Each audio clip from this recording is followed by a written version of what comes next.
Welcome everybody to a brand new episode of Lifestyle Today. I'm Justine Santinello. We're excited to bring you another packed episode with some Thanksgiving tips, products to get you ready for the winter, and of course, some holiday gift guides.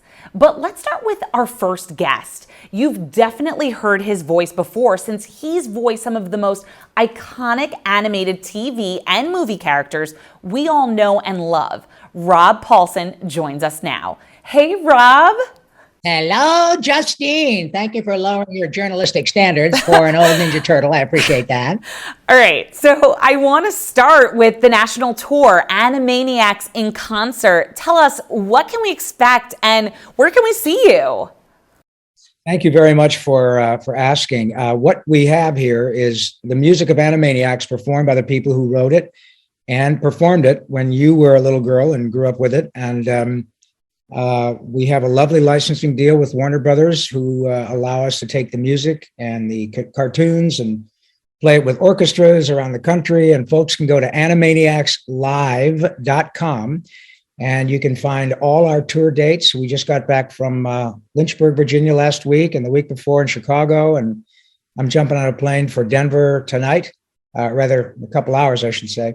But it is really great fun. There is something pretty remarkable to hear all the music coming from the stage, but it's all synced up with a giant screen. And you see Yakko, my particular character, singing United States, Canada, Mexico, Panama, Haiti, Jamaica, Peru. And then we get beautiful people like you to smile, and it sure beats the heck out of lifting stuff. It's a great way to move forward.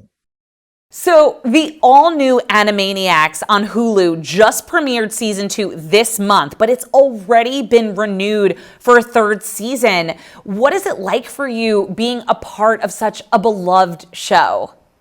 It is difficult as a person who has no trouble speaking, which you and your audience have already noticed.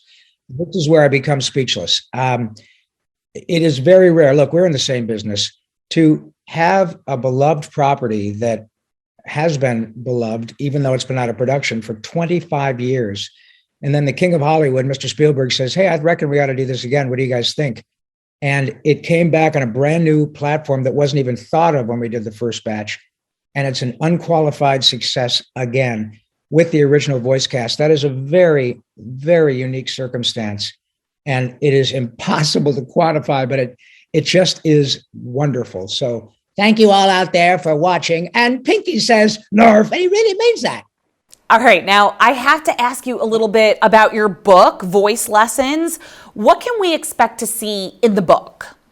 Well, the book is basically a kind of a recounting of my little tap dance with throat cancer a few years ago. Not toe cancer, not hair cancer, throat cancer. Surprise, we make plans and God laughs. And so I didn't freak out. Nobody in my family did. My wife, my son, we were all just like, well, why not me? Other people deal with stuff all the time, far, far, far worse.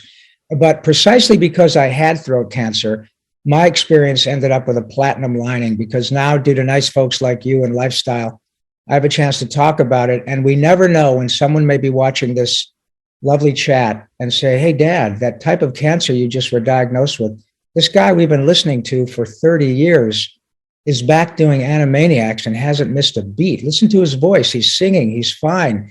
You got this. And that's why I think it was important for me to write the book. It was, to be sure, a little intense going through it, but not as intense as going through the treatment regimen. However, I'm fine. I'm cured. And I'm able to do my job just like before. So I'm a very, very lucky fellow. We are so happy that you're well. All right, now, my daughter, she is obsessed with all things Disney and princesses, and you've worked on some major Disney animated films. What is it like being part of the Disney universe? It is, well, it is certainly a badge of honor. There is, to be sure, I don't think anyone who captures the hearts of particularly children more than the Walt Disney Company. I mean, they just do. They get it right. Of course, now they own Marvel and Star Wars, and so it can be one-stop shopping. But having had the great good fortune of working for both the major animation producers in town, Warner Brothers and Disney, I can say that in my view, if Disney is the happiest place on earth, then Warner Brothers is the funniest place on earth. And either way, you're covered, you know. But yeah, I got to be Prince Eric on one of the um, Little Mermaid movies, and oh gosh, Gummy Bears and Goof Troop and all kinds of crazy stuff. And the great thing about my job is nobody cares what I look like. I'm old enough to be your little baby's grandfather, and as long as I can talk like these weird characters, nobody cares what I look like. I got it made, kid. Oh my God, my daughter is going to have a heart attack when she knows that I talk to Prince Eric. All right, now, Rob, people at home watching, they may not realize just how many iconic voices you've done. Can you give us a little sampling? Sure. Well, we've already heard Yakko from Animaniacs, and Pinky from Pinky and the Brain, Nerf. Carl Weezer from Jimmy Neutron, Boy Genius, and not one, but two Teenage Mutant Ninja Turtles. In One Old Guy from Detroit, I was Raphael when you were a little girl. And now I've been Donatello on a later Nickelodeon iteration. So I know all about merchandising and pizza. It's a remarkable gig.